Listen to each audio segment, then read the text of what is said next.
Hello friends, आज हम पढ़ेंगे रिले के बारे में। रिले क्या होती है?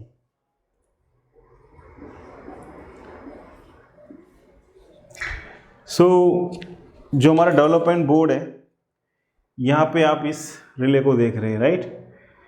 और रिले के आप यहाँ पे पोर्ट्स को देख रहे हैं, ठीक है। ये रिले क्या होती है?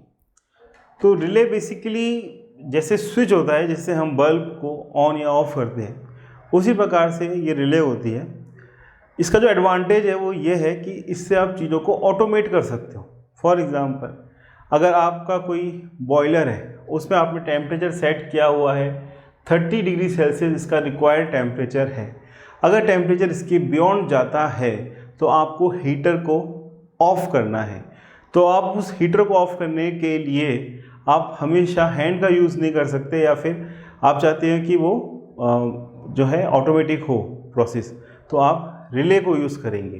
तो आप क्या करेंगे, यहाँ पे एक टेम्परेचर सेंसर यूज़ करेंगे, और टेम्परेचर अगर आपने सेंस किया 30 डिग्री सेल्सियस से ज़्यादा है तो आप रिले को ऑफ या फिर आपको ऑन कराना है तो आप इसको ऑन करा देंगे।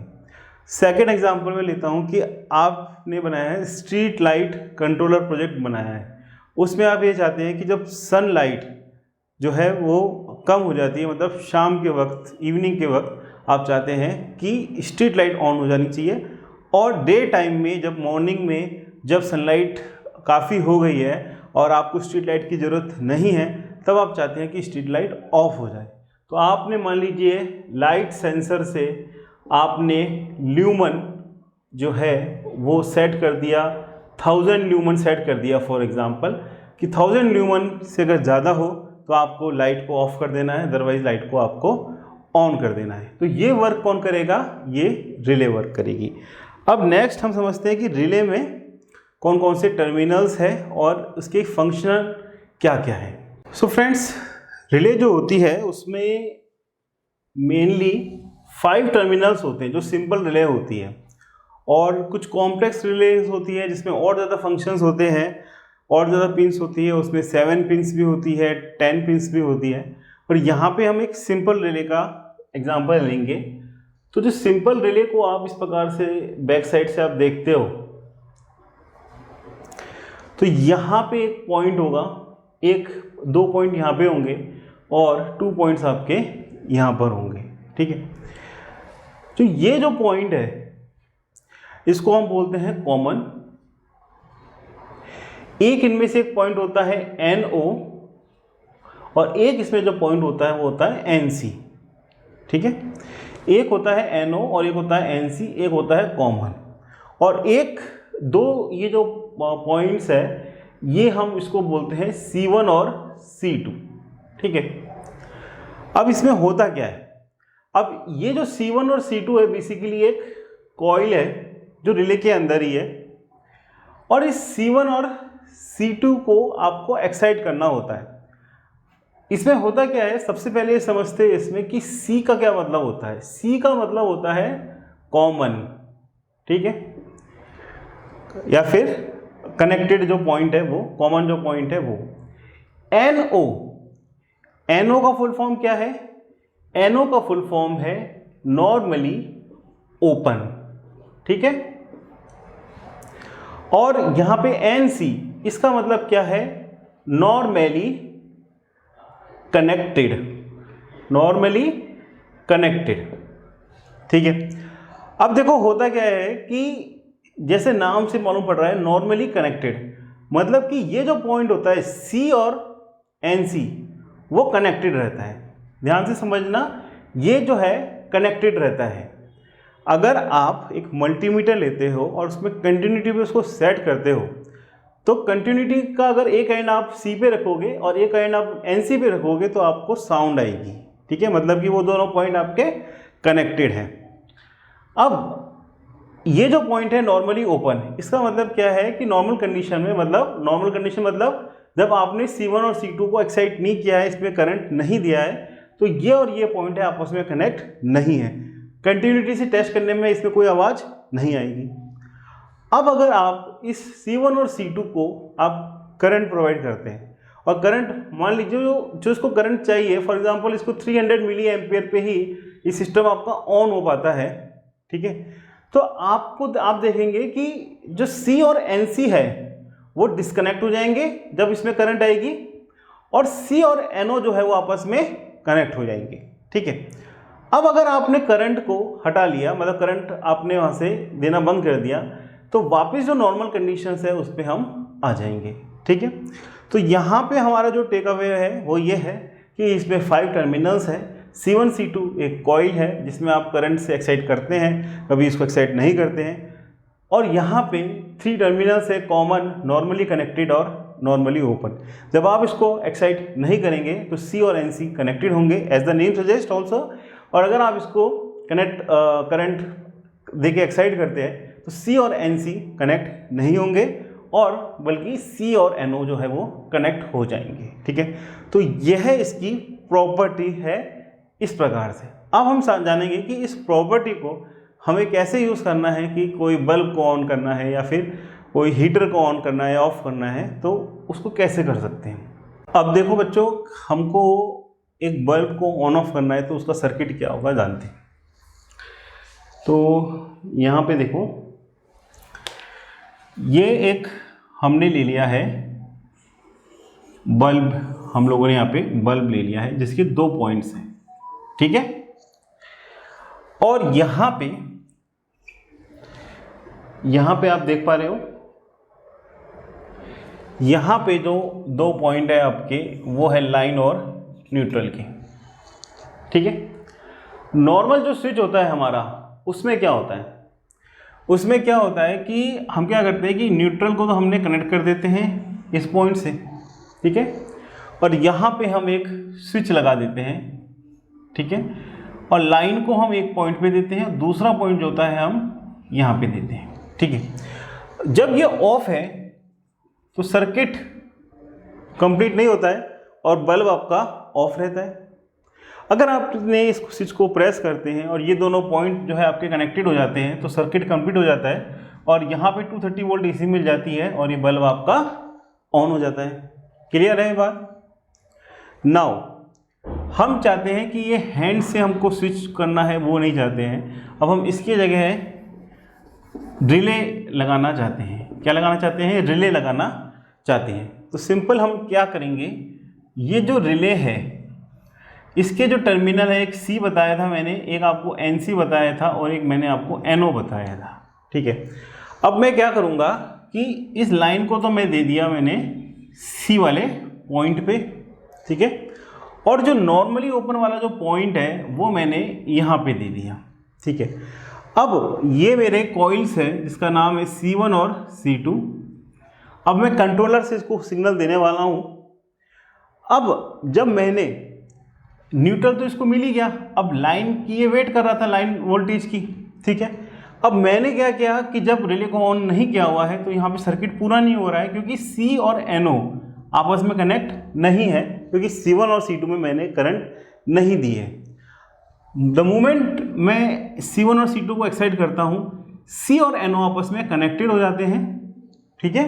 C और NO आपस में कनेक्टेड हो जाते हैं, सर्किट कंप्लीट हो जाता है और ये मेरा बल्ब जो है वो ऑन हो जाता है, जो मेरा लोड है वो ऑन हो जाता है। Your load can be heater also, your load can be heater also, your load can be air conditioner also, so your load can be any electrical device. So इस प्रकार से हम कोई भी इलेक्ट्रिकल डिवाइस को कनेक्ट कर सकते हैं और इसको हम हमारी कंडीशन के अकॉर्डिंग माइक्रो कंट्रोलर में प्रोग्रामिंग करके इसको हम लोग ईजीली सेट कर सकते हैं। तो आई थिंक ये आपको आइडिया क्लियर हुआ होगा कि किस प्रकार से हम इसको रिले को हम between the supply and between the load हम कनेक्ट करेंगे। अब हम समझते हैं कि रिले जो होती है वो माइक्रो कंट्रोलर से कनेक्ट कैसे की जाती है और क्या क्या प्रोटेक्शन सर्किट इसमें यूज़ होता है। सो फ्रेंड्स, हमने समझ लिया है रिले क्या है, ऑटोमेट करने के लिए यूज़ होती है, और रिले किस प्रकार से between supply and load connected होती है। अब हम जानेंगे कि रिले का कनेक्शन माइक्रो कंट्रोलर से हमको कैसे करना है। अब देखो जो कि रिले में मैंने जैसे बताया आपको कॉइल होती है, ठीक है, जिसको हम यहाँ से रिप्रेजेंट करेंगे, इस कॉइल से रिप्रेजेंट करेंगे। और इस कॉइल को according to our condition, according to our need हमको एक्साइट करना है, ऑन करना है या फिर ऑफ करना है सिस्टम। ठीक है, इसके 2 एंड से C1 और C2 इसके एंड है। ठीक है, अब यहाँ पे हमारे पास में जो है मान लीजिए +5 वोल्ट सप्लाई है, यहाँ पे +5 वोल्ट सप्लाई है जो हमने यहाँ पे कनेक्ट कर दी।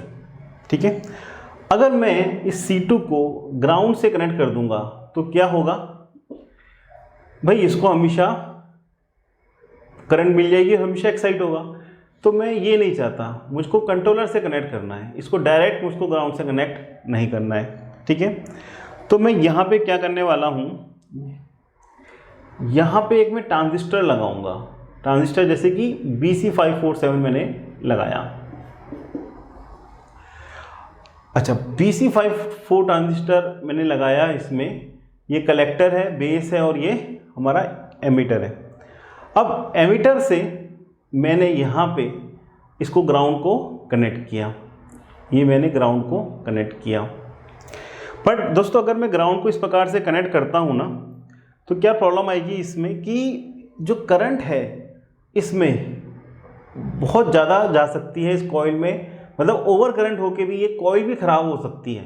तो मैं चाहता हूँ कि इसमें जो करंट जाए वो भी लिमिटेड जाए।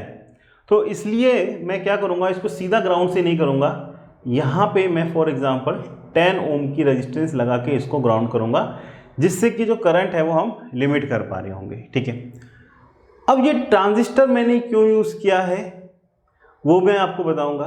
आपके मन में ये प्रश्न होगा कि सर आप सिंपल ऐसा कर लेते कि जो माइक्रो कंट्रोलर है, जो माइक्रो कंट्रोलर की जो इनपुट आउटपुट पिन है, मान लीजिए PD1 पिन जो है उसको आप सीधा C1 से कनेक्ट कर देते, मतलब कि C1 पे कनेक्ट कर देते, C1 पे कॉइल होती, C2 होता और ये ग्राउंड होता। अब यहाँ से करंट जो है निकलती और इस कॉइल को एक्साइट कर देती, पर ऐसा पॉसिबल नहीं है, ऐसा पॉसिबल नहीं है। क्यों पॉसिबल नहीं है ऐसा? क्योंकि जो इसको एक्साइट करने के लिए जो करंट चाहिए वो मान लीजिए 300 मिली एम्पेयर चाहिए।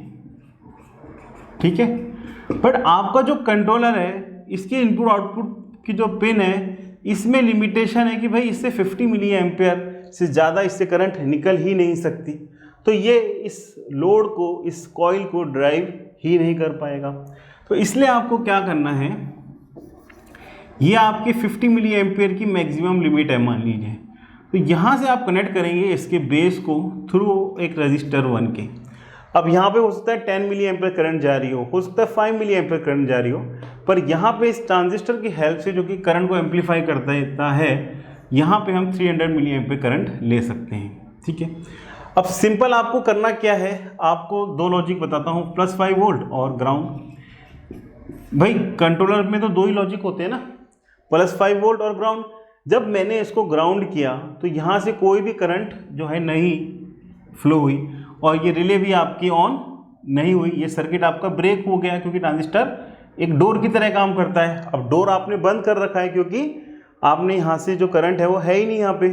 ठीक है, अगर आपने, और ये इससे क्या होगा कि आपकी कॉइल को भी नहीं मिलेगी करंट और आपकी जो रिले है वो ऑफ होगी, उससे आपका लोड भी आप क्या होगा, ऑफ होगा। ठीक है, अब आप समझिए आप क्या करते हैं इसमें, आप क्या करते हैं कि +5 वोल्ट यहाँ पे इस PD1 को आप +5 वोल्ट प्रोवाइड करते हैं। द मोमेंट आपने जब +5 वोल्ट को प्रोवाइड करेंगे तो यहाँ से करंट फ्लो होगा।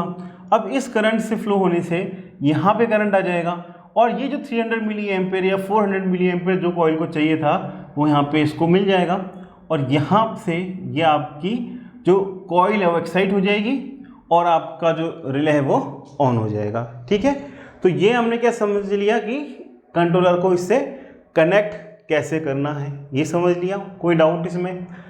अब नेक्स्ट बात आती है, लास्ट जो इसका पॉइंट मैं आपको कवर करा रहा हूँ वो आती है कि यहाँ पे प्रोटेक्शन सर्किट देना रहता है। मतलब कि ये जो कॉइल है, ठीक है, यह एक इंडक्टिव कॉइल है बेसिकली, और इसमें क्या होता है कि ये करंट भी ड्रॉ करता है। जब ये करंट ड्रॉ करता है, हाई करंट ड्रॉ करता है, तो जो 5 वोल्ट की जो आपकी सप्लाई है उसमें एक डिप आ सकता है। फॉर एग्जांपल ये 4.7 वोल्ट हो सकती है, हो सकता है एकदम से ये 4 वोल्ट पे आ जाए सिस्टम आपका। अगर आप बैटरी से कनेक्ट कर रहे हैं, स्पेशली अडेप्टर से कनेक्ट करेंगे तो नहीं आएगा, पर बैटरी से कनेक्ट कर रहे हैं तो कुछ ना कुछ इसमें अफेक्ट आ सकता है।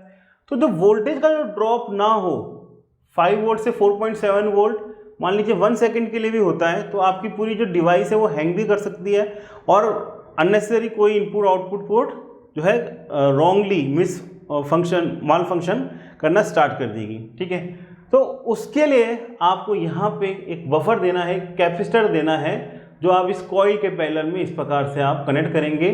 10 माइक्रोफेरेड का कैपेसिटर या फिर 100 माइक्रोफेरेड का कैपेसिटर आप यहाँ पे दे देंगे, इलेक्ट्रोलाइटिक कैपेसिटर, जिससे कि ये इस कॉइल के अराउंड जो वोल्टेज है वो फिक्स रहे, मतलब डिप ना आए। ठीक है, एक तो आप ये देंगे।